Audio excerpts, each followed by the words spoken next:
Hi friends, ఫ్రాక్కి పై part princess cut blouse లాగా వస్తుంది కదా, అది కట్ చేసుకోవడానికి లైనింగ్ క్లాత్ 70 సెంటీమీటర్స్ని అయితే తీసుకున్నాను.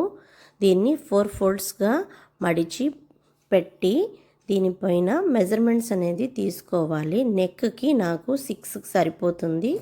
6 పెట్టుకొని స్కేల్తో స్ట్రైట్ లైన్ గీసుకోవాలి. అలాగే ఆర్మ్స్ దగ్గర షోల్డర్ నుంచి ఇక్కడ కూడా నాకు 6 సరిపోతుంది.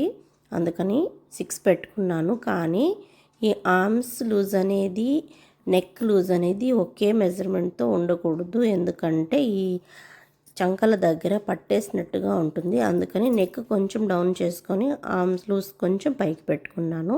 తర్వాత టోటల్ పొడవు నాకు 14 కావాలి కాబట్టి 15 తీసుకున్నాను. కటింగ్ అయి కుట్టిన తర్వాత సరిపోతుందని.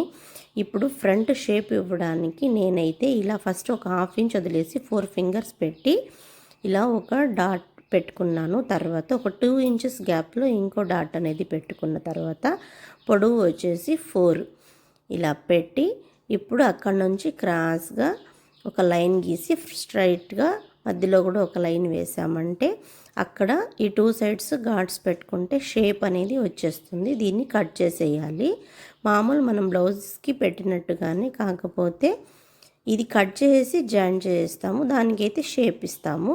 ఇప్పుడు అక్కడ నుంచి ఆర్మ్స్ దగ్గరికి ఒక లైన్ వేసేసి అక్కడ కూడా ఘాట్ పెట్టుకొని ఈ స్క్రోలర్తో ఇలా గనక ఒక 2-3 సార్లు ఇలా గీసామంటే కింద కూడా మార్క్ అనేది పడిపోతుంది. దాన్ని బట్టి ఈ సెకండ్ వైపు కూడా మార్క్ చేసుకోవాలి. ఇది ఈజీగా కనిపిస్తుంది. లేదు అంటే క్లాత్ని రివర్స్గా మడిచారంటే ఈ డీస్తో గీస్తుండే మార్క్ ఉంటుంది కాబట్టి దాని మీద కూడా గీసుకోవచ్చు.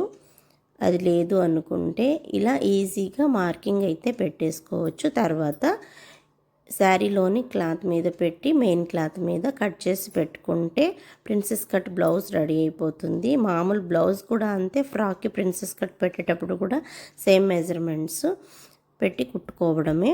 ఎంతో ఈజీగా దీన్నైతే కుట్టుకోవచ్చు. మనం ముందుగానే ఆ కట్ అంతా కట్ చేసామంటే కష్టమైపోతుంది. ఇలా చేసి పెట్టుకుంటే ఈజీ. హ్యాండ్స్కి లైనింగ్ వేయకుండా కుడతాను, అందుకని కట్ చేసి పెట్టుకుంటున్నాను. వీడియో నచ్చితే లైక్ చేయండి, ఛానల్ని సబ్స్క్రైబ్ చేసుకోండి.